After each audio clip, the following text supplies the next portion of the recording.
الکریم اما بعد اعوذ باللہ من الشیطان الرجیم بسم اللہ الرحمن الرحیم قد افلح من زکاها وقد خاب من دساها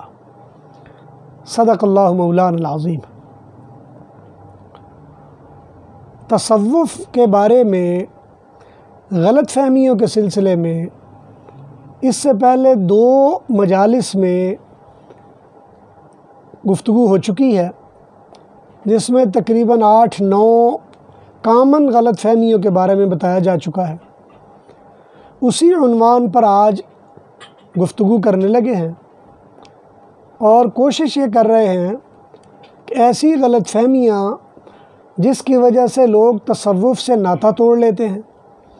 یا تصوف کے بارے میں بدگمان ہو جاتے ہیں، یا تصوف کے بارے میں لوگ عجیب عجیب باتیں کرنے لگتے ہیں،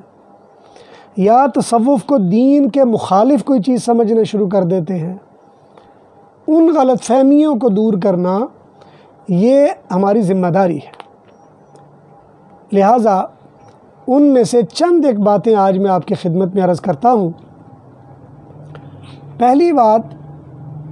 جو تصوف میں ہے وہ ہے سنت کی اہمیت یا اس کا مفہوم۔ بعض اوقات تصوف میں صوفیہ کے ہاں سنت کا مفہوم اتنا سادہ کر دیا جاتا ہے کہ وہ یہ سمجھنے لگتے ہیں کہ جو پیر صاحب نے کپڑے پہنے ہوئے ہیں، یا جو پیر صاحب نے پٹکا باندھا ہوا ہے، یا جو پیر صاحب نے پگڑی باندھی ہوئی ہے، یا جو پیر صاحب نے تسبیح پکڑی ہوئی ہے، یا جو پیر صاحب نے جیب میں کنگھی، مسواک یا کوئی ایسی چیز رکھی ہوئی ہے، یا جو پیر صاحب نے خوشبو لگائی ہوئی ہے، یہ سنت ہے،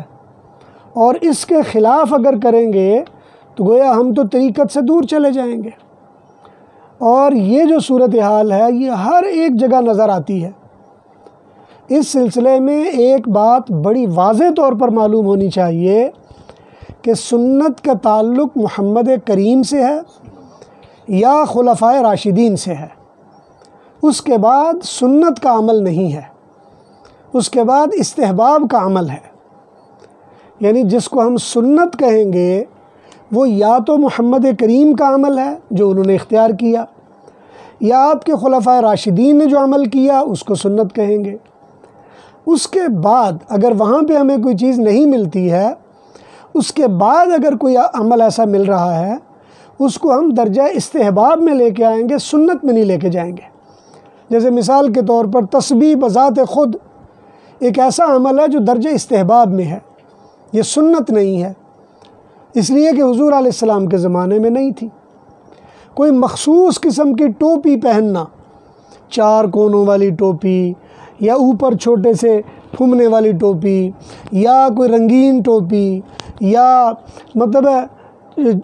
چونچ والی ٹوپی، اس طرح کئی قسم کی ٹوپیاں ہوتی ہیں جو بعض اوقات پیروں کی خانقاہوں میں ایک نشان بن جاتا ہے۔ ان چیزوں سے بچنا چاہیے، یہ چیزیں مناسب نہیں ہیں۔ یہ بعض اوقات اس لیے استعمال کی جاتی ہیں تاکہ پتہ چلے فلاں کا مرید ہے۔ یاد رکھیں، دنیا میں یہ ظاہر کرنے کے لیے کہ آپ کس کے مرید ہیں، اس کے لیے کوئی نشانی کی ضرورت نہیں ہے۔ طریقت انسان کی زندگی سے دوئی مٹانے کے لیے آتی ہے،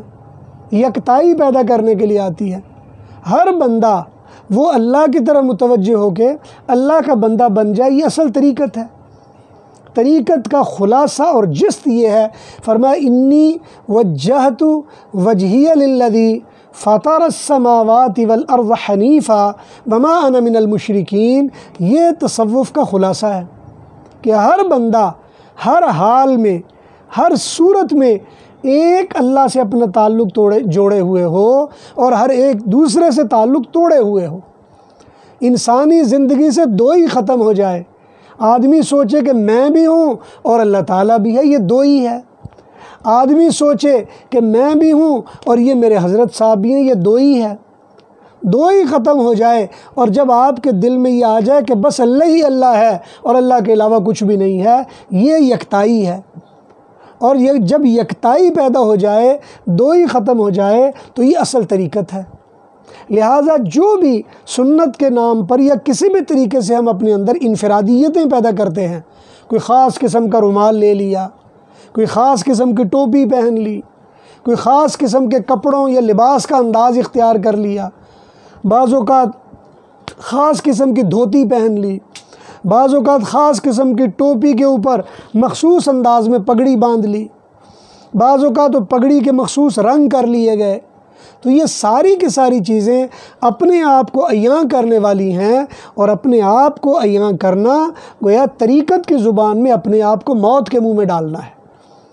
شریعت تو یہ کہتی ہے، شریعت تو اتباع نبوی کا نام ہے، لیکن طریقت اپنی انفرادیت کو ختم کرنے کا نام ہے، اپنے اندر سے میں مار دینے کا نام ہے، اپنی بڑائی کو کم تر کر دینے کا نام ہے،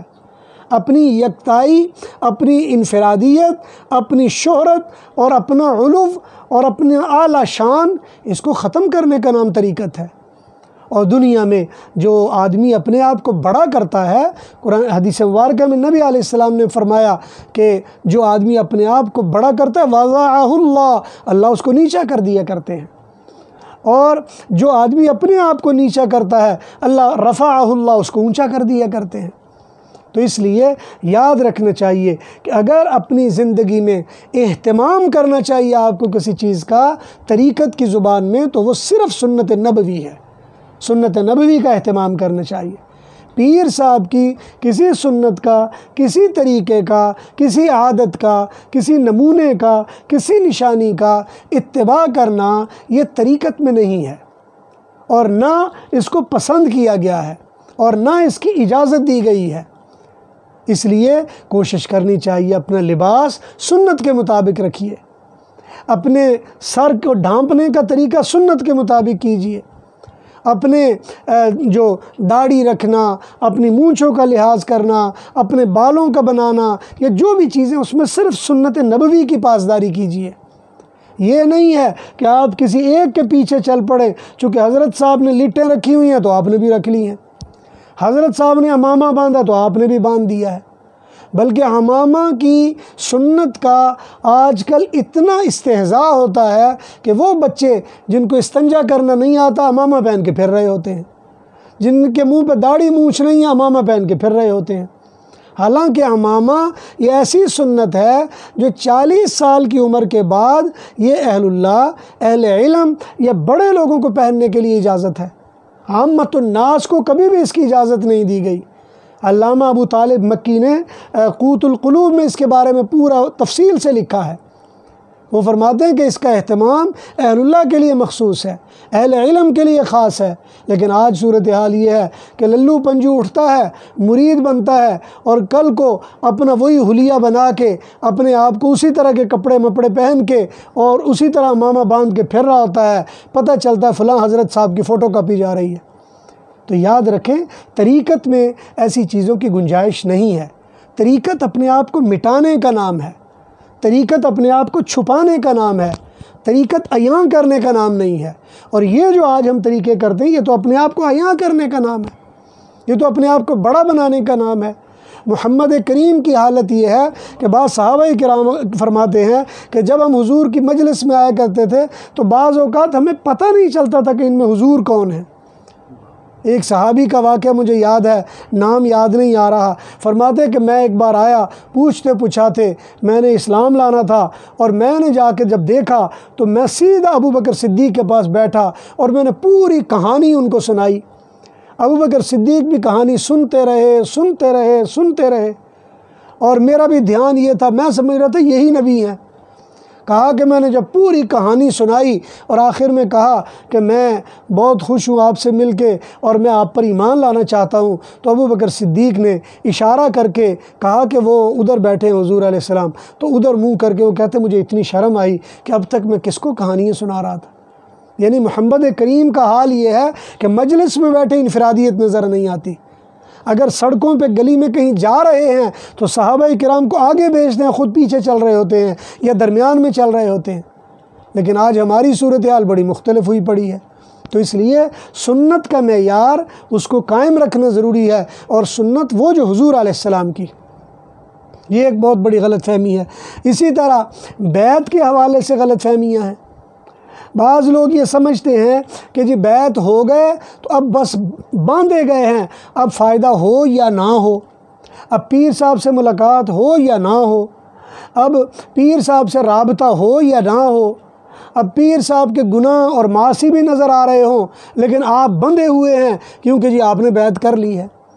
تو یاد رکھیں، یہ طریقت کی بیعت اللہ کی معرفت کے حصول کی بنیاد ہے، اور گناہ اس کے لیے وبال ہیں۔ جس سے آپ بیعت ہونا چاہ رہے ہیں ضروری ہے کہ آپ اس کے بارے میں حسن ظن رکھیں۔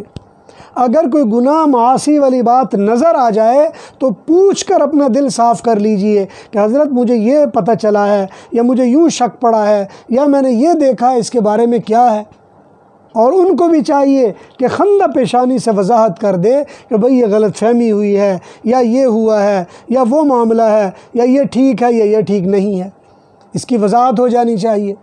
بعض اوقات حضرت غلام حبیب صاحب رحمۃ اللہ علیہ نقشبندی ایک بزرگ گزرے ہیں، وہ اپنے مریدوں کو خاص طور پر جب کسی کو خلافت دیا کرتے تھے تو یہ بات ضرور کہتے تھے کہ بھائی اپنی زندگی میں خدا بھی نہ بن جانا اور اپنی زندگی میں رسول بھی نہ بن جانا۔ کسی نے پوچھا کہ حضرت اس کا مطلب کیا ہے، خدا نہ بن جانا اور رسول بھی نہ بن جانا؟ فرمایا کہ خدا نہ بن جانے کا مطلب یہ ہے کہ آپ یہ کہیں کہ جو میں نے کہہ دیا ہے بس مرید وہی کرے، اس سے آگے پیچھے نہیں ہو سکتا، اس لیے کہ میں نے کہہ دیا ہے۔ جو کہا ویسا ہو، یہ ذات صرف اللہ کی ہے اور اسی کو لائق ہے، اور دنیا میں کوئی ایسی ذات نہیں کہ جو وہ کہے اور ویسا ہی ہو، یہ کسی اور کے سزاوار نہیں اور کسی اور کے لائق بھی نہیں ہے۔ اس لیے کہا کہ خدا نہ بن جانا۔ ہو سکتا ہے آپ کسی مرید کو کہو بھئی ایسے کرو اور وہ نہ کرے، یا اس میں ڈھیل کر دے، یا ویسا نہ کر سکے جیسا آپ نے کہا، اور آپ جناب لٹھ لے کر کھڑے ہو جاؤ کہ تو کیسا مرید ہے، تو میری بات بھی پوری نہیں کر رہا۔ اور رسول کے بارے میں فرمایا، جو میں کہتا ہوں رسول نہ بن جانا، اس کا مطلب ہے کہ وحی صرف نبی کو ہی آتی ہے،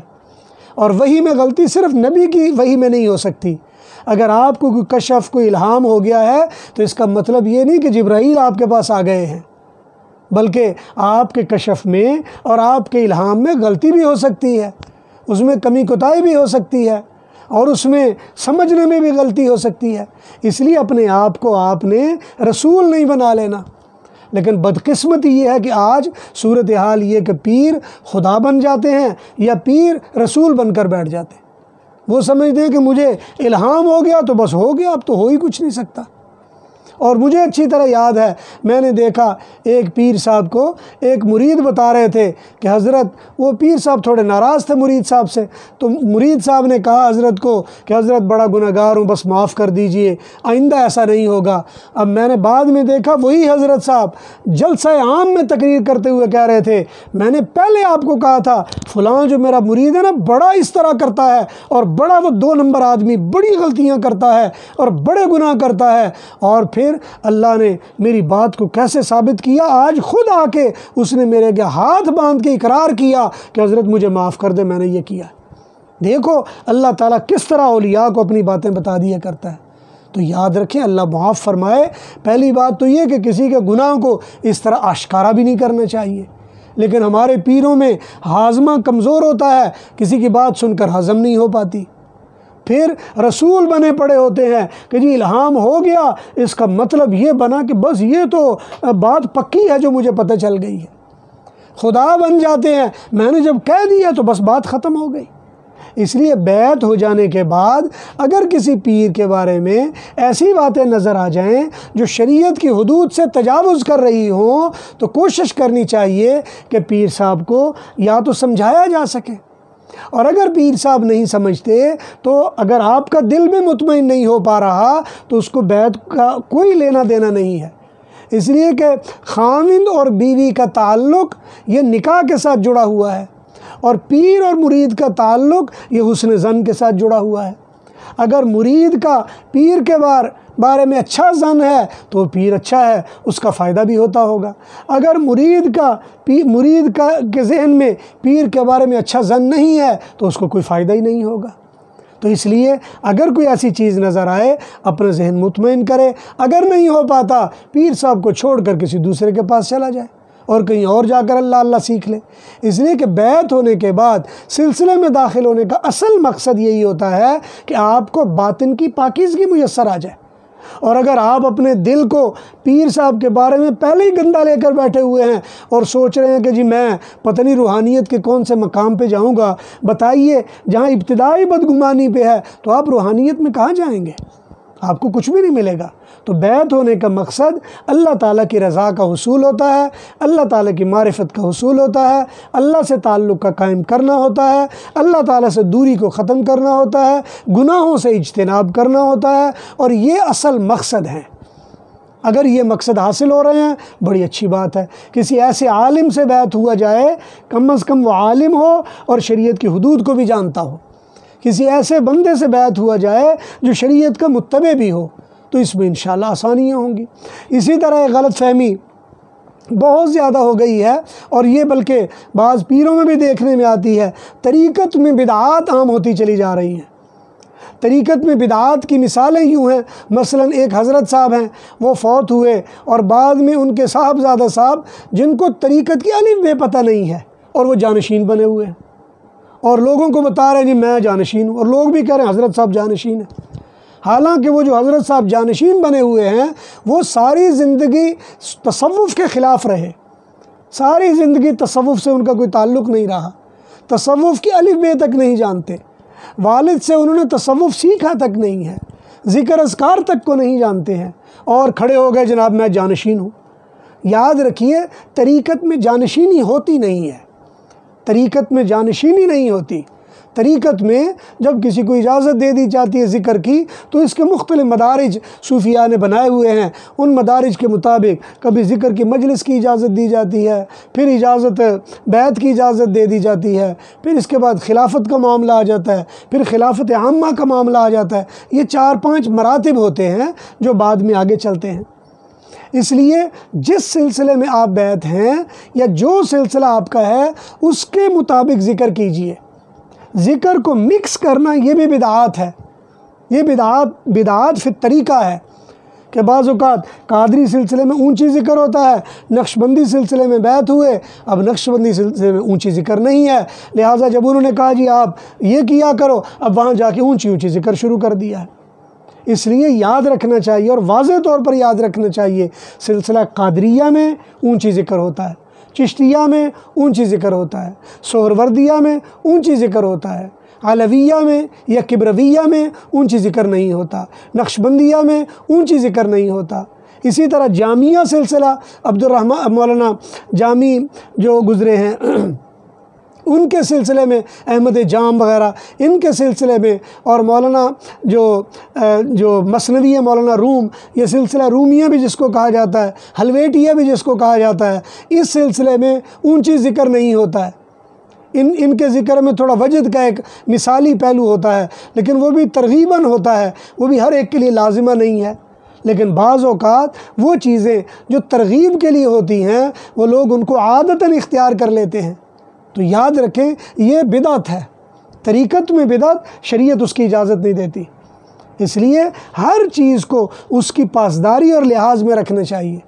بعض اوقات یہ ہوتا ہے اپنے طور پر خلیفہ صاحب بن کر کھڑے ہو جاتے ہیں، کسی پیر صاحب نے اجازت نہیں دی لیکن 4 دن پاس گزارے ہیں، وہاں خادم رہے، بعد میں پیر صاحب بن کر کھڑے ہو گئے، او جی میں تو پیر صاحب ہوں جی، میرا تو بڑا یہ ہے تو میرا بڑا وہ ہے۔ یاد رکھیں خلافت یا خلیفہ یا پیر نام ہے جب آپ نے کسی پیر سے باضابطہ طور پر ذکر اذکار کرنے کے طریقے سیکھے، اس کے پورے لوازمات سیکھے، پھر اس نے آپ کو سکھانے کی اجازت دی، اب آپ پیر صاحب ہیں۔ لیکن اگر کوئی آدمی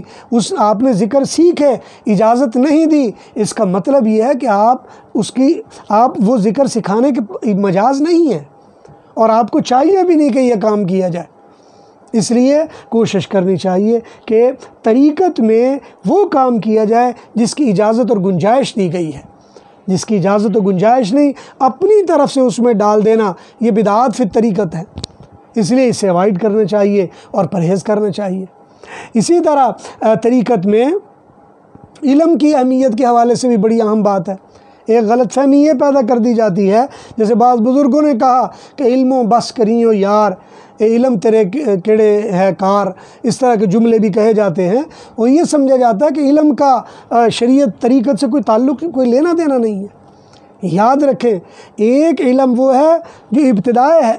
ہے، ایک علم ہے جو انتہا ہے۔ اگر ابتدا اور انتہا دونوں علم طریقت کے ساتھ جڑے ہوئے ہیں تو آپ کے لیے معرفت کا راستہ آسان ہو جائے گا، لیکن اگر طریقت، معرفت، للہیت کو نکال کر آپ علم سے جوڑیں گے، علم ابتدا میں بھی آپ کے لیے پریشانی بنے گا اور انتہا میں بھی پریشانی بنے گا، بلکہ انتہا میں زیادہ پریشانی بن جائے گا۔ قرآن کریم میں اللہ تعالیٰ نے یہودیوں کے بارے میں فرمایا اضلہ اللہ علی علم، اللہ نے علم کے بعد ان کو گمراہ کر دیا ہے۔ تو اس لیے آپ کا علم یہ کبھی نقصان دہ نہیں ہوگا، بشرطے کہ طریقت کی زنجیر میں جکڑا ہوا ہو۔ قدرتی طور پر علم یہ آپ کے اندر علوف پیدا کرتا ہے، علم علوف سے ہے، اس لیے کہ علم آپ کو اونچا لے کے جاتا ہے اللہ تعالیٰ کی طرف۔ علیم اللہ کی ذات ہے، جب آپ کے اندر علم آئے گا تو علیم کی طرف جائے گا، آپ کے اندر خود بخود بڑائی پیدا ہوگی، تکبر پیدا ہوگا، اوپر اٹھنا پیدا ہوگا، ناموری پیدا ہوگی، شہرت پیدا ہوگی۔ علم کی خوبی ہے۔ لیکن اگر آپ طریقت کو پکڑیں گے، ساتھ میں تصوف اور روحانیت کو پکڑیں گے، تو یہ علم آپ کے اندر جذب ہوتا جائے گا، آپ کے اندر یہ لیاقت پیدا کرے گا کہ آپ اللہ تعالیٰ کی معرفت کیسے حاصل کر سکتے ہیں، اس علیم کی علم والی صفت اور تجلی کو کیسے اپنے اندر ایبزارو کر سکتے ہیں، جذب کر سکتے ہیں، اس کو اپنے اندر پیدا کر سکتے ہیں۔ تو یاد رکھیں، علم بری چیز نہیں ہے، بلکہ میں نے دیکھا ہے کہ صوفیاء اتنے بڑے گزرے ہیں کہ جن کے علم کے حدود اور کنارے تک نہیں ملتے، اور خاص طور پر جن مشائخ سے میں بہت زیادہ متاثر ہوا ہوں اور آج تک ان کا یعنی جو سحر ہے وہ میرے ذہن سے کوئی ہٹا نہیں سکا، ان میں امام محی الدین ابن عربی ہیں۔ اب یہ صوفی ہیں، محی الدین ابن عربی اتنے عظیم الشان آدمی ہیں کہ آج تک مجھے ان کے علم کا کنارہ نہیں مل سکا، اور میں نے جب بھی کسی جگہ پر دیکھا کہ شاید ان سے زیادہ مجھے علم والا کوئی بندہ ملے، آج تک ان سے زیادہ علم والا بندہ نہیں ملا۔ بدقسمتی یہ ہے کہ آج لوگ ابن عربی کو جانتے نہیں اور ان کے بارے میں طرح طرح کی باتیں کر رہے ہوتے ہیں، گپیں لگاتے ہیں اور سمجھتے ہیں ابن عربی نے یوں کہا ہوگا۔ ابن عربی کے کتاب کو نہیں جانتے، نام کو نہیں جانتے، لیکن وہ بنے ہوتے ہیں جی ہم تو جی امام ابن عربی کو جاننے والے ہیں، ورنہ علم کے لحاظ سے امام محی الدین ابن عربی یہ منبع علم ہے۔ میں اگر کہوں کہ امت میں ان سے بڑا میں نے علم میں یہ یعنی قرون وسطیٰ اور قرون اخیرہ میں کوئی بندہ میں نے نہیں دیکھا۔ اللہ تعالیٰ نے ان کو بڑا علم دیا، لیکن مٹے ہوئے ہیں اتنے زیادہ۔ شاہ ولی اللہ کا مقام نہیں ہے، اللہ تعالیٰ نے ان کو عظیم الشان علم دیا، لیکن مٹے ہوئے ہیں۔ شاہ عبدالعزیز محدث دہلوی رحمۃ اللہ علیہ اتنا علم ہے کہ جس کا اندازہ نہیں ہے، لیکن مٹے ہوئے ہیں۔ اس لیے یہ بہت بڑے بڑے لوگ تھے، اللہ نے ان کو بڑا علم دیا تھا، لیکن علم کے ساتھ اگر طریقت اور تصوف آ جائے تو وہ علم کو سنبھالنے کا ذریعہ بن جاتا ہے۔ تو اس لیے طریقت بغیر علم کے کبھی کسی کام نہیں آتی۔ اس لیے یہ جو باتیں کہی جاتی علم و بس کری، اس کا مطلب ایسا علم ہے جو علمی کیل و کال، لا یعنی کی بحثیں، ایک دوسرے سے بحث و مناظرہ، جدل، دوسرے کو جھوٹا ثابت کرنا، اپنے کو سچا ثابت کرنا، یہ وہ چیزیں ہیں جس سے منع کیا جاتا ہے۔ ورنہ علم یہ تو طریقت کی خوبیوں میں سے ہے، طریقت کی خاصیات میں سے ہے۔ اس علیم کو علم کے بغیر آپ جان نہیں سکتے، اس مالک کو آپ جان نہیں سکتے جو پوری کائنات کے علم کا منبع ہے، جس نے قرآن کریم میں فرمایا، خود ابتدا میں فرمایا اقرأ بسم ربک الذی خلق خلق الانسان من علق اقرأ وربک الاکرم الذی علم بالقلم، جس نے قلم کے ذریعے تمہیں علم سکھا دیا۔ تو وہ تو علم سکھا رہا ہے، علم کے لیے اس نے کتابیں نازل کی ہیں، لیکن طریقت و روحانیت کے لیے ساتھ میں اس نے انبیاء کو بھیجے، اور آج کل کتابیں ہیں تو ساتھ میں اولیاء اللہ ہیں جن سے ہمیں یہ سیکھنا چاہیے۔ تو دعا ہے اللہ تعالیٰ سے یہ جو غلط فہمی ہمارے اندر پیدا ہو گئی ہیں، اللہ ان کا ہمیں ازالہ کرنے کی توفیق نصیب فرمائے، اور روحانیت کے اور طریقت کے پاکیزہ چشمے سے ہم سب کو فیضیاب ہونے کی توفیق نصیب فرمائے۔ وآخر دعوانا ان الحمد للہ رب العالمین۔